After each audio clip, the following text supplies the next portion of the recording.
Hi, this is Drewbie Wilson, the founder of Call the Damn Leads. And on my episode for the Business Growth Architect Show, I'm going to discuss time management, how to value your time, how to invest it wisely, and how to have more time to call the damn leads.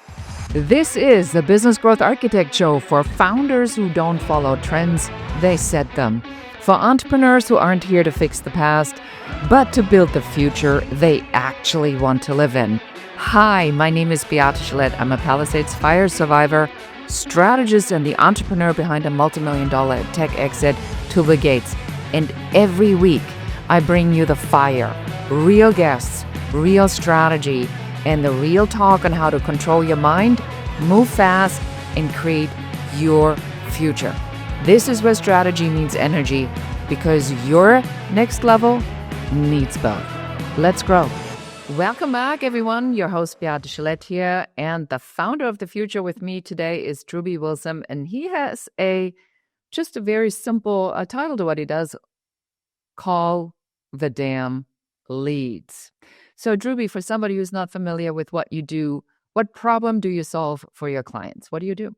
The number one thing I help people solve is actually being motivated to do the work, right? To call the damn leads, and more importantly, to get their time under control so that they can invest it in the places to generate the biggest ROI, which is ultimately where they need to be doing the work. Because if they're doing the work, that's going to generate the return they're looking for. What's the issue with leads? Like, the word leads itself, just saying it already probably creates so many emotions in so many of our listeners.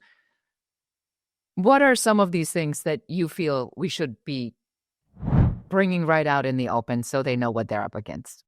I think the number one thing when it comes to the word leads itself is that it's almost a misnomer, because it's a lead on an opportunity or someone who might need help. But ultimately, when I think about a lead, it's a person who has a problem.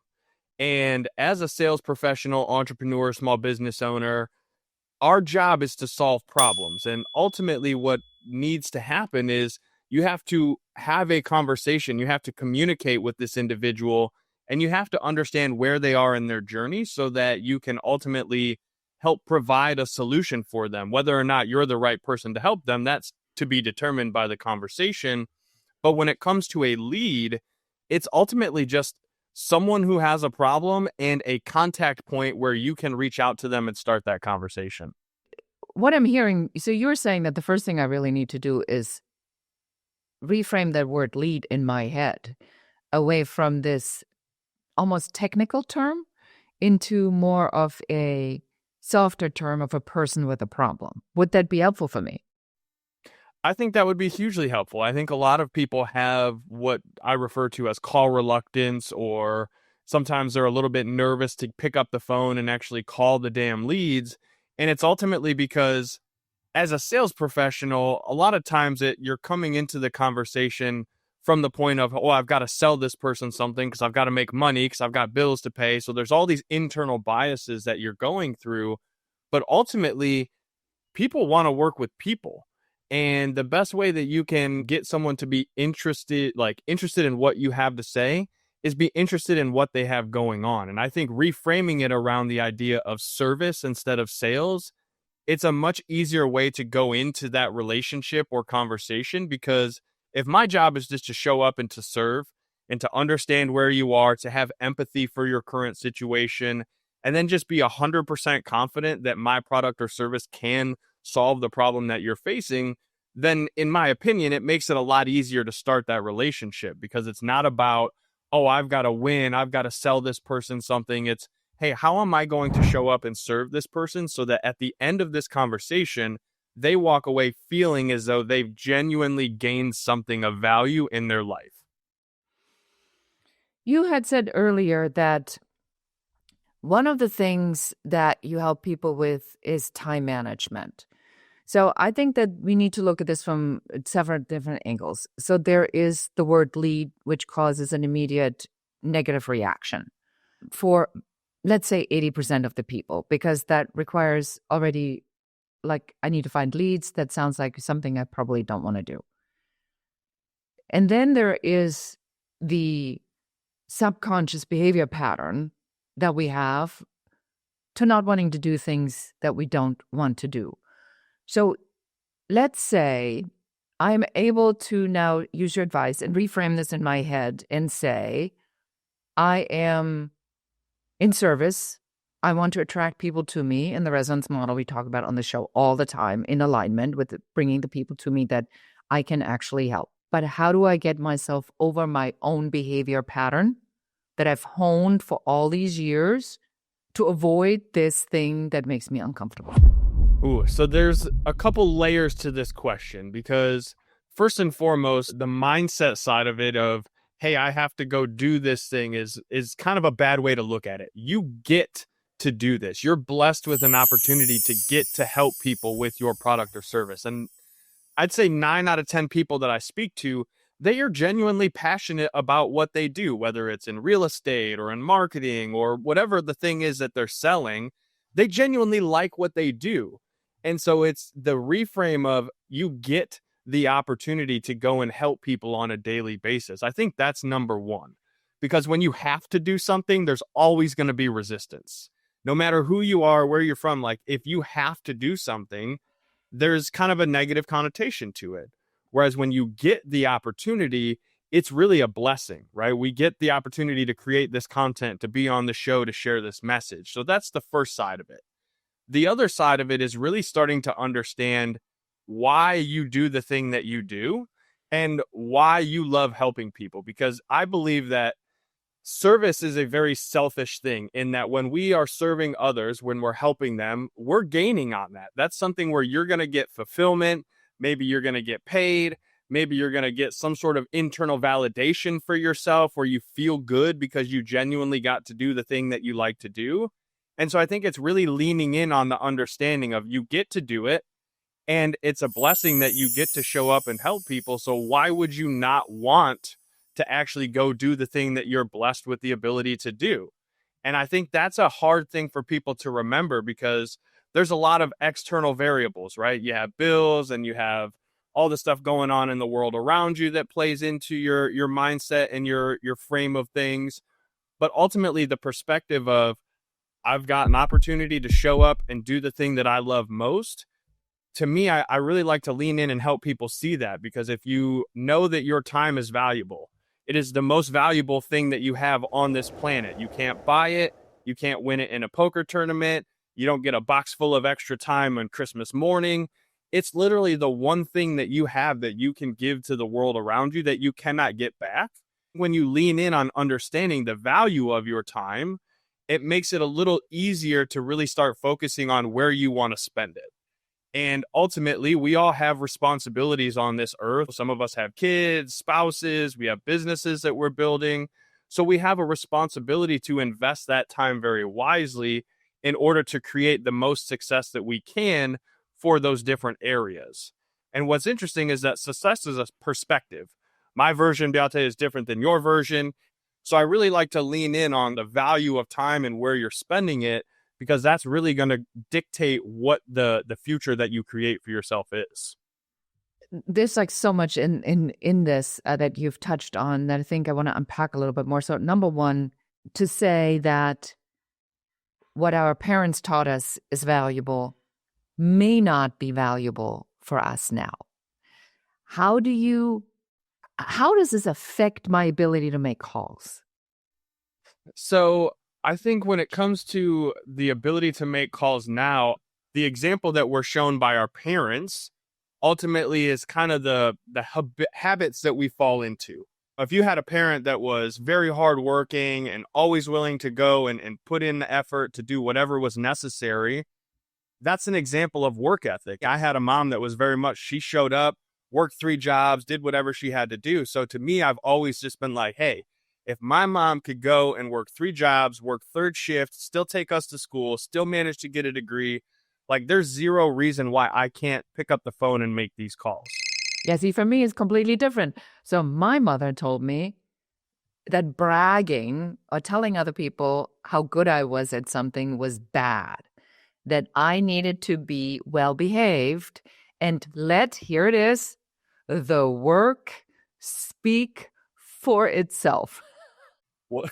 Well, and I had some step parents that would say children should be seen and not heard.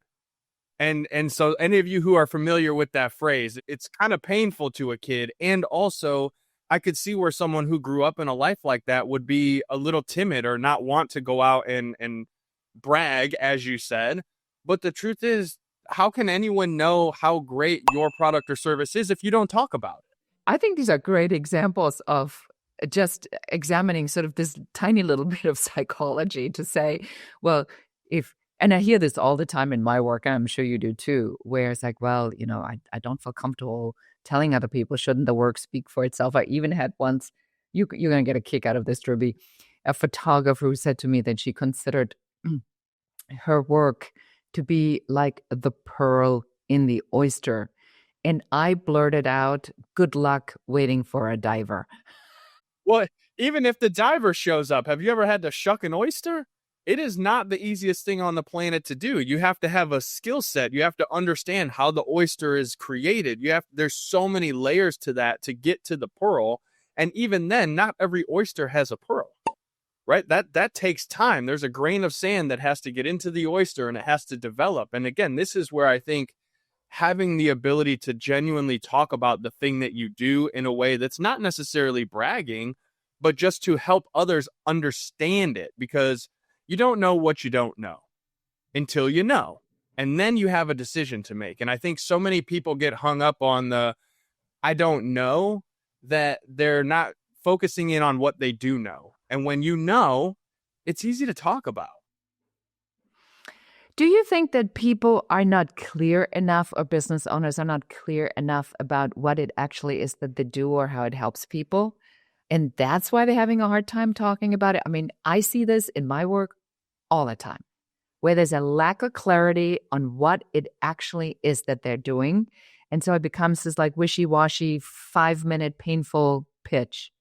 I think there's a couple parts to this. So if you've ever met someone who's just gotten into sales, like selling a new product or service, they're so oblivious to everything that it's easy for them to just, because there's so much excitement. And then people who have been in a business for 5, 10, 15 years, they know so much that it's almost hard for them to be able to specifically talk about the thing that the prospect, the lead, the customer really needs. And so there starts to become this like hesitance, because it's like, oh, well, I don't know if they're going to need this or they're going to need this or going to need this. And so there's almost like this backwards action where they go from being super passionate and excited to then being like, oh, well, I don't, And then what's even crazier is when you go from working for someone else, selling someone else's product and service, to selling your own. There's a whole new mindset shift and reframe to where then, as you said, there's a lack of clarity, because there's so many different things that you might be able to help someone with.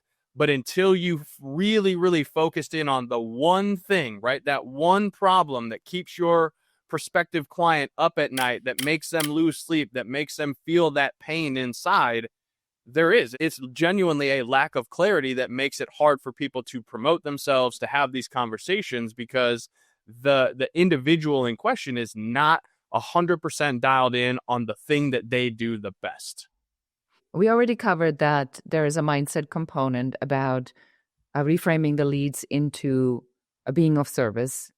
And the second thing you're talking about now is getting really clear about what it actually is that you help them with. I want to add to this that this niche thinking often is misunderstood as that you're not allowed to do anything else. But the lead thing is the thing that most people recognize you for. That doesn't mean that you cannot do more in the signature growth system or in the way you perform it, but it means that that's the thing that most people come to you for, because that's what you're known for. And you have to get very clear on that. I want to talk now about, you are a stickler about time management and time. What do I need to know about this? Because I'm very busy. I have a lot of things to do. I am the bottleneck in my company. So I need to make the sales calls. I need to also do the work. I also need to make sure that the stuff goes on the website, that the outreach is done, that the emails are being written, that the funnels are being built. What are you going to tell me? So in this situation, you have to start with, what is your time actually worth? Because we all know that money is a tool that we use to create the life that we want to live around us. You cannot not create life without money. It's just one of those things we all have to accept. And so we recognize that time does have an actual value in exchange for what we give. Now, you have to think about the time that you're spending.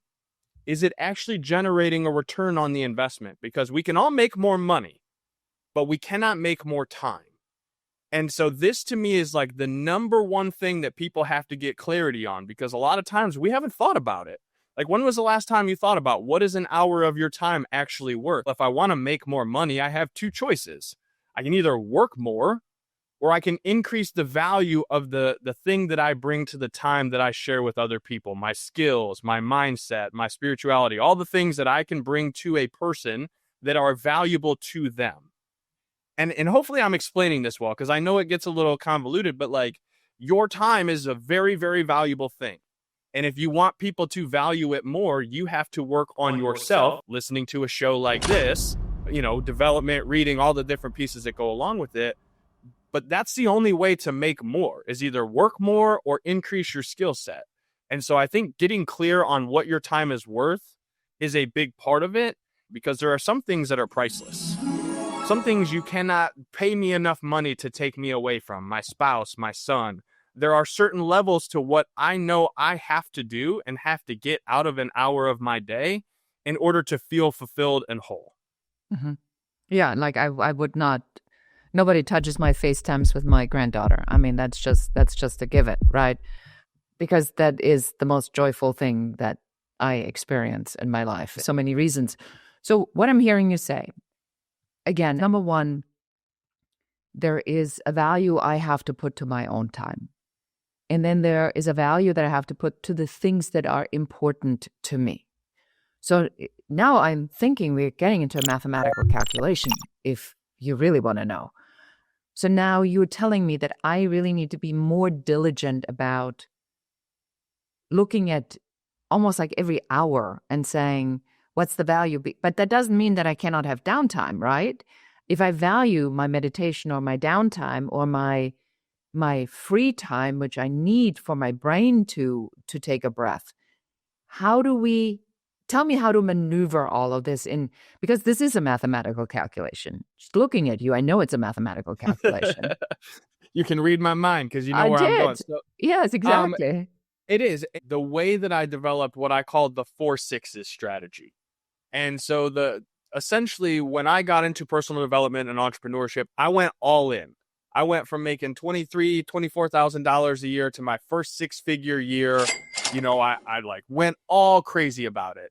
And I moved my wife from Ohio to Texas, and I was just going. And on Christmas Eve of 2019, my wife handed me her ring back and she said, listen, I love you, but you have to make a decision. What's more important, your business or your family? And it was like the ultimate gut punch, because I had to sit there and think like, well, if I snapped and I looked down from heaven and suddenly my wife's in my bed in my house with some other person while my son's in the other room crying, like, how am I going to feel about that? Well, first of all, I don't think that would be heaven in my mind, but like, here nor there. And so I started thinking to myself, well, what do you mean? And I had to realize that even when I was at home, in my mind, I was in this future business entrepreneur, this life that I was creating for us. But they weren't there. They weren't in my mind. Like, mentally, I was picturing them there with me. But in that current moment, I was staring off into space while they were watching a movie, or my son was saying, hey, why won't you play Legos with me? And I'm like staring at my phone, trying to work out all these different details and do the marketing and do the sales and do the follow-up and all the pieces that we have to do as small business owners and entrepreneurs. And so I started thinking back to, what is my time worth? And am I giving it to people who don't necessarily deserve it in that moment? And so the 4 6s is this. There's 24 hours in a day. No matter how you slice it up, unless you're some crazy flat earther or some crazy, whatever. Like, again, like the large majority of us will agree there's 24 hours in a day. 24 hours, yes. Mm-hmm. And to me, there's really four areas of life that are super important. And you could pick these apart however you want, but sleep is number one. And what you see a lot of times is that people will put themselves at the bottom of the list of important things. That's why they get out of shape. That's why they burn out. That's why they're unhappy, unfulfilled. And the thing that they said brings them the most joy to do, suddenly they hate to do it, which is why they don't want to pick up the phone and call the damn leads. But what's interesting is if you've ever gone on a flight to anywhere, the first thing they tell you in the safety briefing is put your own oxygen mask on first, or you become a burden to everyone who's around you. Because if you can't breathe and you pass out, they have to take care of you. So how is it that small business owners, entrepreneurs, professionals will say, hey, I'm doing all of this for my family and for this legacy, but they're not taking care of themselves? And that to me was a big awareness of like, okay, well, hold on a second. If there's 24 hours in a day and there's four areas of life to me that are really important, how am I going to slice those up to create balance? And I know that's a whole taboo subject in and of itself. You know, you have grind culture and all these people out there that say, you just got to work more. You got to do more. Okay, fine. And also, what if the things that we're doing are being done with intention? And if I know, hey, I'm going to sleep for 6 hours because I can survive on 6 hours of sleep, that might not be forever, but for now. And then I want to make sure I spend 6 hours on me, my faith, my fitness, my mindset. I want to read. I want to develop myself so that when I spend this time, my most valuable asset, that it is more valuable than it was the day before. Okay, cool. Well, I know I need to spend time with my family because they're very important to me, and I've almost lost them once. I certainly don't want to go through that again. Yeah, I can only imagine what a pleasant experience that was. It wasn't pleasant at all, Beate, Yeah, not yeah. one I bit. mean, But it's not the stuff like this is burned into your memory. 100%. And so I started looking at it. I was like, all right, well, if I know I've got 24 hours every day to invest, God willing that I wake up today and I've got an Well, opportunity in front of me, how am I going to stack that time in a way that gets the best return for its investment? And that's where the 4 6s really comes into play. And if you've ever sat back, have you ever done a time audit or like a time study for yourself? I'm afraid of it. Should be, because you should be, because it is going to open you up to realizing there's a lot of things that you're doing in your life right now that are not the best use of your time. And the sooner you become aware of that, the sooner you can start making the decision, right? We said earlier, you don't know what you don't know until you know. And then you have a decision to make. Yeah, and I'm going to add a really honest piece here. I think that part of my journey through this is that now as I'm 60 and I'm a grandparent, and I talk about also the seasons of entrepreneurship. There's a part of this where I frankly do not want to be as productive as I used to be, because I feel that there was a time for that. I cannot teach you at 60 what I taught you at 40, because I was in a completely different place.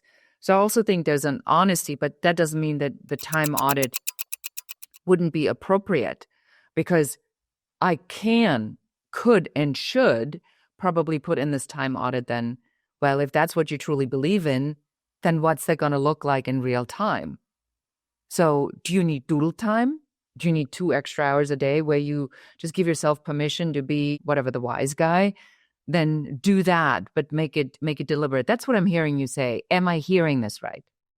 You are. And what's interesting is that when you start explaining this to people, they're like, well, if everything in my life is on a calendar, that's not really freedom, right? Because everybody wants freedom. But here's the thing, is you're the one who's in charge of what goes on that calendar and what you spend your time on.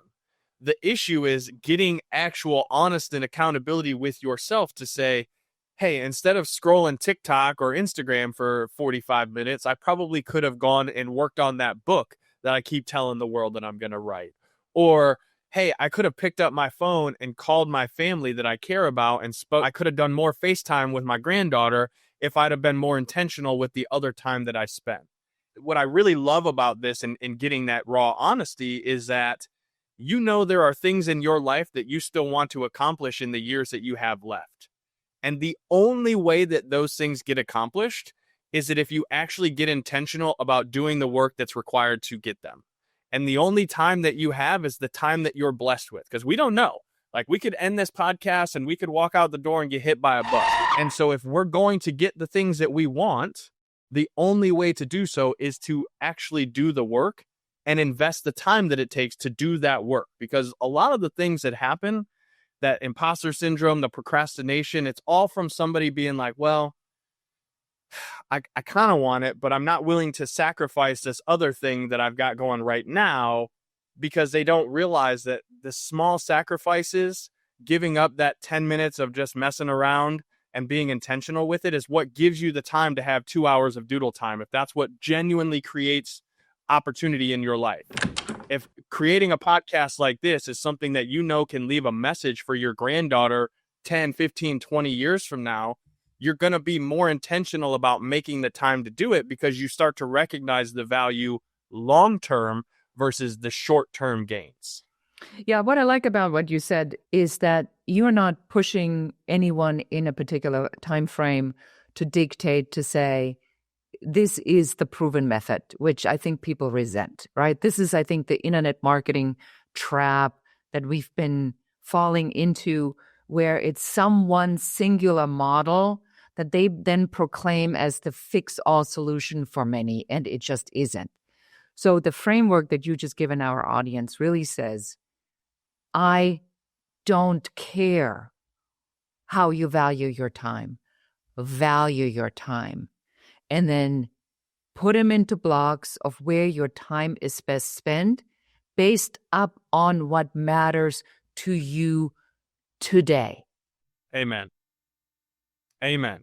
And it's like my calendar on Google, if you looked at it, because that's my boss. When anyone asks me like, well, who's your boss? The calendar. Because that's literally telling me all the things that I know I need to, want to, and get to do in my life. And it looks like a giant Tetris board. There's colors everywhere. There's 15-minute slots, 30-minute slots, hour slots. Like, everything is color coded based on what it brings to my life. Mm-hmm. Sales calls are green, and connecting with family is purple, and everything has a way about it, so that when I look at it, it's very easy to say, here's what I'm going to do today. And if I can do all of these things, I know it's going to put me X number of steps closer to my goal, which is creating a life that I can be proud of for me. Because again, success is a perspective. My version is different than the listeners. I don't care what your version is, as long as it leads to you being a good, wholesome person who contributes to society into some way. Like, that's kind of my non-negotiable. Like, you got to be a good human, and you got to do things that bring value to you and the people around you. Like, that's the only thing I say with this framework. But the rest of it, you want to fly jets, you want to drive Lamborghinis, like, cool. You want to spend more time with your grandkids and go to their baseball tournaments, and just know that even if you don't have an unlimited amount of money, you get to have those memories. I love that, and I support that too, because I'm not here to tell you how to live your life. I'm simply here to share what's helped me live the life that I'm proud of. And if it can help you, then by golly, why wouldn't I want to share that with you? I love that so much. So if somebody now listens to the show and says, I got to call the damn leads, where are we going to send them? You're going to send them to callthedamnleads.com. But more importantly, what I would really love them to do is, if they're starting to have that recognition, I want them to share this show. Like, grab the podcast link, take a screenshot, whatever, share it on social media, send it to someone that you know and love that could get value out of it. Because that, to me, is the true meaning of doing this. The message is what matters. And if you really enjoyed it, share it with someone. And if you share it on social media and you tag at Call the Damn Leads, well, you already know I'm going to follow up with you. Like, that's what I do. But it's going to mean a lot to me and Beyonce, because it's going to say, hey, I invested some time here today, and I got something of value out of it, so much so that I really feel the need to share this with others, because that's why we do this. Yes, I love that so much. Yes, I think it's a very powerful endorsement. Thank you so much, and I couldn't have said it any better. So that's it for us for today. Drewbie, you've been amazing. I love the energy you brought, and really feel like we were able to frame this in a very non-judgmental way for anybody to walk away and say, I have an opportunity now to get this straight in my head of what matters and how I'm going to get to what matters faster. Amen. All right. And that's it for us for today. Thank you so much for listening or watching this episode of the Business Growth Architect Show. And until next time. That's it for this episode of the Business Growth Architect Show, Founders of the Future. If you're done playing small and ready to build the future on your terms, subscribe, share, and help us reach more trailblazers like you. And if you're serious about creating, growing, and scaling a business that's aligned with who you are, schedule your Uncovery session at uncoverysession.com. Lead with vision. Move with purpose. Create your future.